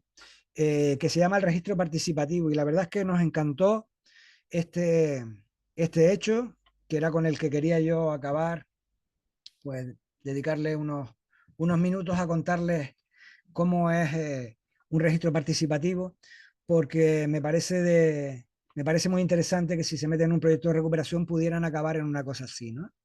Para situarnos, si ustedes han cogido y se han dicho, pues venga, por motu propio, o consiguen financiación del ayuntamiento o del Consejo Insular, o aquí se llaman cabildos, nuestro Consejo Insular, ¿no? Para hacerlo y perfecto, ¿no? Y se han metido a trabajar en una comarca o porque ustedes están viviendo en tal zona y quieren hacerlo de la gente que está alrededor de ustedes, mm, pues han estado preguntando, hablando con los agricultores, usando todo lo que hemos dicho aquí, teniendo en cuenta todas las cosas que hemos dicho aquí en este decálogo, eh, y han detectado una serie de variedades, algunas venidas de hace poco, otras de más tiempo, eh, y algunas muy valoradas por la comunidad, por esa zona donde ustedes están trabajando, otras menos valoradas. Bueno, pues lo bueno es que de aquellas cosas que sean muy valoradas, obviamente, ¿no? Se pudiera hacer un registro participativo. ¿Por qué? Bueno, el registro tiene como dos vertientes, ¿no? Una vertiente, eh, una vertiente que es la palabra de registro, que no quiero entrar mucho en qué significa registrar una variedad, porque es un lío legal que merecería dos, no, tres cursos como este para entender cómo son los registros, ¿no? Y las patentes y todo esto, ¿verdad? Pero bueno, ahí saben ustedes, todos deben de saber que existe la posibilidad de hacer un registro de las variedades, ¿no? Que se registran las variedades, se llama registro de variedades comerciales, fíjense. Y ahí dentro están las variedades que se llaman de conservación, que serían las variedades de las que estamos hablando, ¿no? Bien, pues saben también que hay una apropiación de muchas variedades por parte de las empresas de semillas, del material genético que ha desarrollado cualquier comunidad para luego ellos mejorarlo y vender, ¿no? Y esa apropiación indebida, que en su momento se llamaba biopiratería, se le llegó a llamar, con el tratado internacional, pues se medio moduló, pero todavía sigue existiendo, ¿no? Entonces, el registro actual, el registro de variedades, es un registro hecho, créanme, para no entrar en mucho detalle, a imagen y semejanza de las variedades mejoradas. Se ha hecho para las variedades mejoradas, por eso un registro de variedades comerciales se llama, ¿no? Y ahí, pues, las variedades tradicionales entran con calzador, difícilmente entran. ¿Por qué? Pues porque, fíjense ustedes, con un ejemplo lo voy a dejar clarito, creo yo, ¿no? Aquello de la cebolla de Guañoje, que había distintas líneas. Si yo presento el registro, no puedo registrar. No, es que cebolla de Guañoje. ¿Y qué hay? Pues una más empirulada, ¿recuerdan? Una más levantadita y otra más aplastada. No, hombre, que esto es un registro. Usted registrará una. No, pero es que la cebolla de Guañoje siempre ha sido así. Unos la hacían más aplastada y otras más empirulada. No puede ser, ¿no? Es decir, claro, porque no está pensado para esto de nosotros, ¿no? Entonces, el acto del registro participativo es dar fe pública, por eso se graba y se presenta, se sube después a YouTube y se pone en los medios y se hacen vídeos y se tiene que tener registrado todo eso para que quede un registro público de que eso existe y de que eso es valorado por la comunidad y además en el acto se dice que eso es un bien de la comunidad, que es para los agricultores y agricultoras, para que lo reproduzcan, para que no hay problema en que lo pongan, ¿no? Pero que es un patrimonio de todos, un patrimonio de la humanidad, no un patrimonio de nadie, nadie en especial, ¿no? Eso es la parte de registro, la virtualidad que tiene este acto público de registro. Y, lo de, y la segunda característica que tiene, que es muy interesante también, es la de que se hace con la comunidad. Entonces se hace en un acto festivo, un acto lúdico con la comunidad, en la cual se lleva, bueno, lo mejor es hacerlo en una, si lo puedes hacer en un momento festivo, en la fiesta del pueblo, pues que haya un acto que sea el registro participativo de esta variedad, pues queda mucho mejor, pero lo que también lo puedes hacer es profeso, pero quiero decir que tiene que ser un acto con la comunidad, que estén invitados la gente que ha plantado, que ha cultivado, con los cuales has estado hablando, y que quede registro de eso, ¿no? Y eso sirve para que la comunidad asuma también ella misma que es propietaria de ese patrimonio común. Y esto es muy interesante, ¿no? Porque a partir de ese momento la propia comunidad asume que tiene algo de valor y que no lo debe dejar perder. Y en el momento en el que estamos, que se pierden galopantemente las variedades tradicionales, pues esto es importante, esto es interesante, ¿no? Entonces les recomiendo que hagan registro participativo. Si alguien tiene interés o lo que sea, pues ya me contacta y les mando pues el vídeo de nuestro registro participativo, etcétera, etcétera. El último que hicimos y que les puede valer. Y también los vascos, ya le digo, y los de Castellón, Conecta Nature, han hecho registros participativos de variedades tradicionales. Bien, pues con eso terminaba yo con dos agricultores ahí tradicionales que me acompañaron a ver esta tabaiba gigante, porque las tabaibas es una planta canaria chiquitita, pero aquí vean que casi un hombre no la puede abrazar, ¿no? Bueno, pues tenemos como 10 minutitos para que, para que me puedan decir algo y no me dejen tan solo. Voy a dejar de compartir.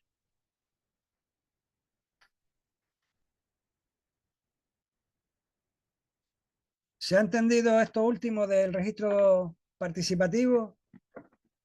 ¿Quieren que les insista en algo más o cuente algo más de cómo es este acto final de registro participativo? ¿O quieren comentar algo de del tema de lo que es una variedad tradicional, aquella idea primera, la primera parte de la verdadera? O si alguien quiere contar alguna experiencia.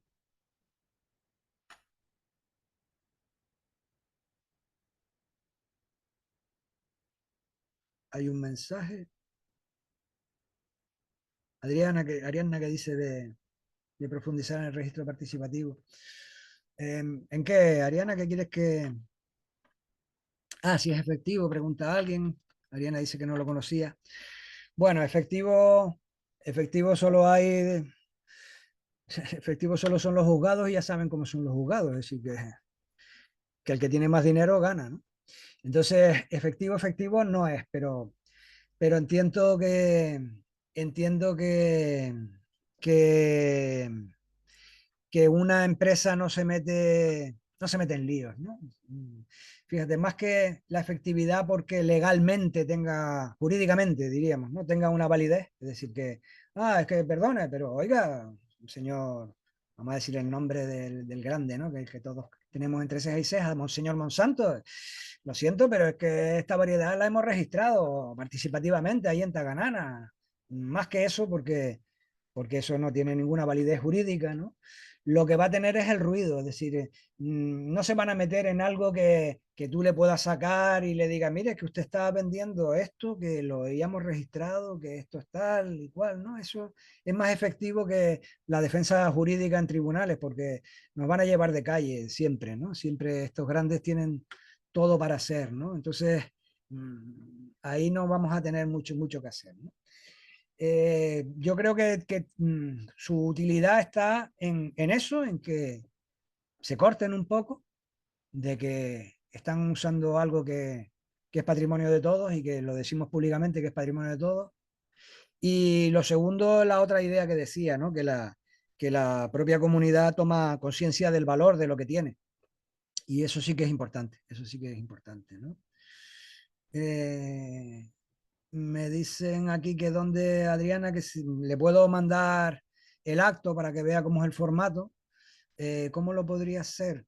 Porque, bueno, si me mandan un correo después, tienen mi correo, lo voy a poner aquí para que lo puedan copiar si quieren, lo voy a poner en el chat. Lo tienen en las presentaciones, pero por si lo quieren copiar ya. Molina, bueno, estoy dando el de la universidad, pero da igual.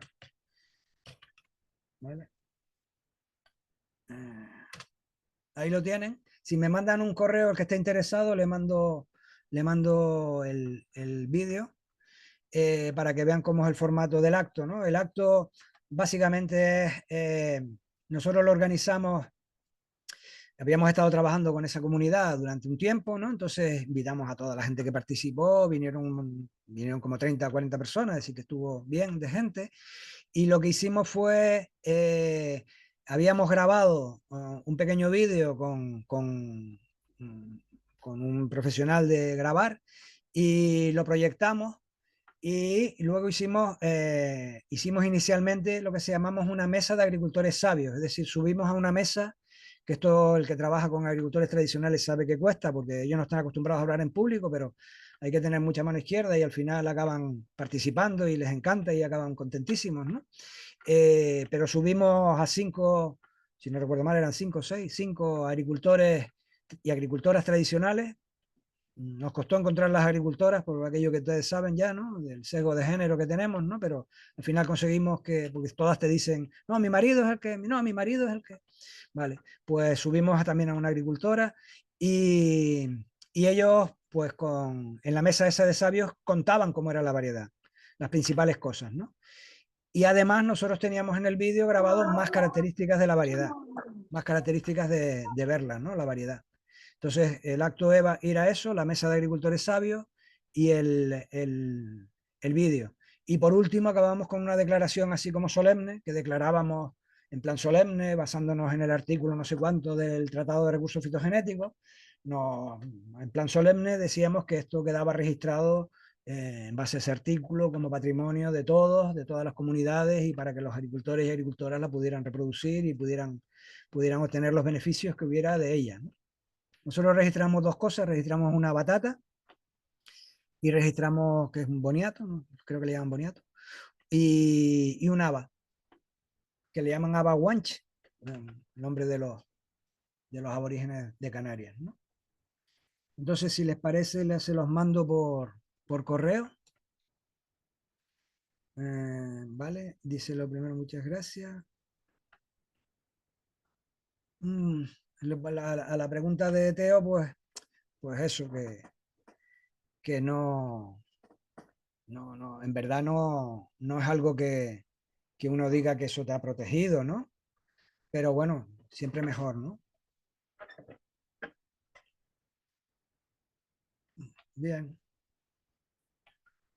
pues ahí animen a sus colegas de la red o háganlo ustedes en sus localidades porque realmente resulta interesante ver eso, ¿no?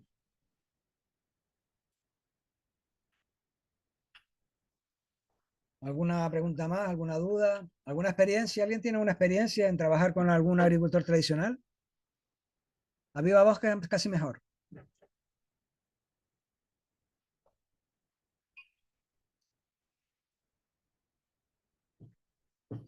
Aprovechen los 5 minutos que nos quedan. ¿Sí? ¿Hay alguien que quiera hablar?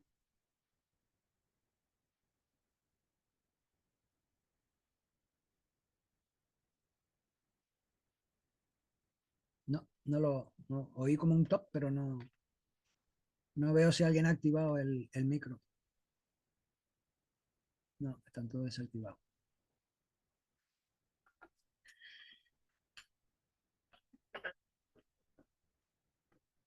Muy bien, pues cuando quieran alguna información sobre cualquier cosa de esta de las variedades, pues estaré encantado de podérsela enviar. Y, y nada, aquí me tienen a su disposición, ¿no? Para lo que ustedes estimen.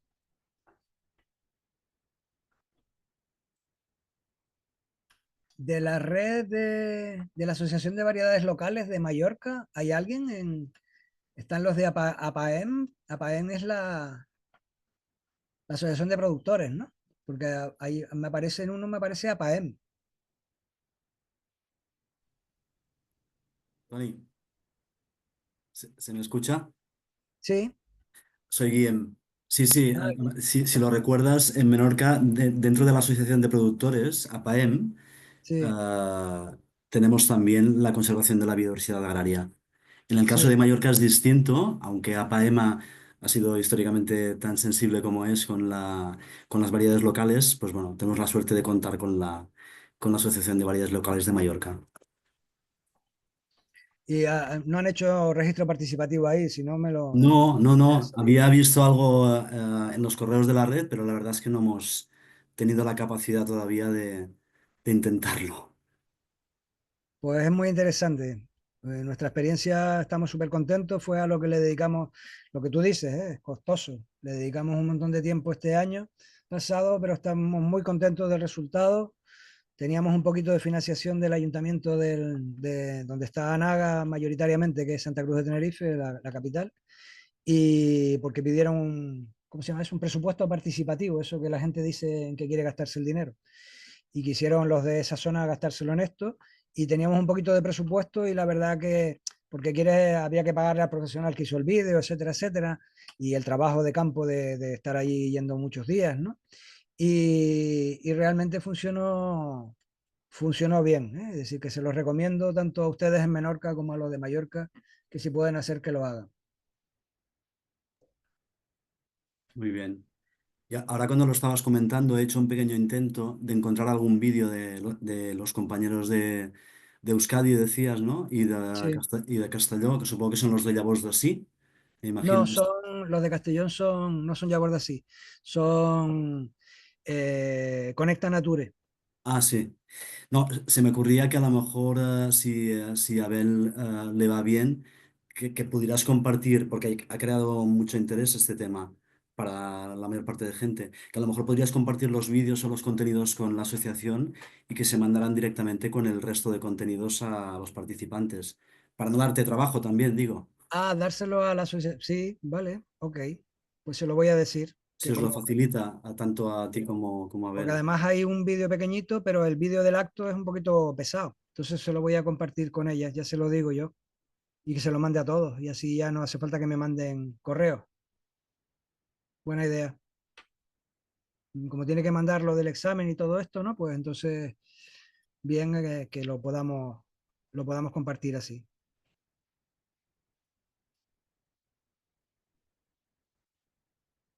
Vale, pues ya estamos despidiendo. Pues nada, que ha sido un placer compartir con otros colegas insulares este tiempo. Alguien me dijo que había una mala conexión. Espero que no fuera por la salida, sino que fuera por la llegada del,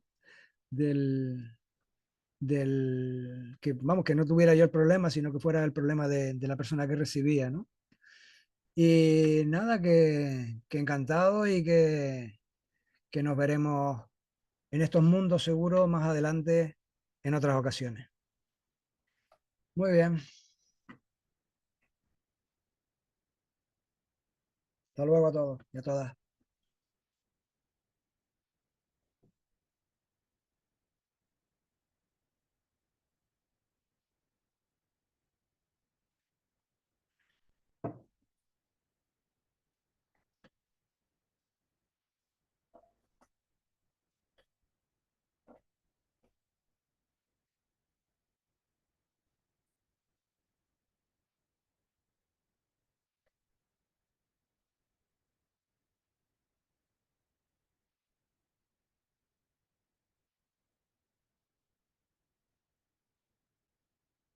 A ver, tengo que...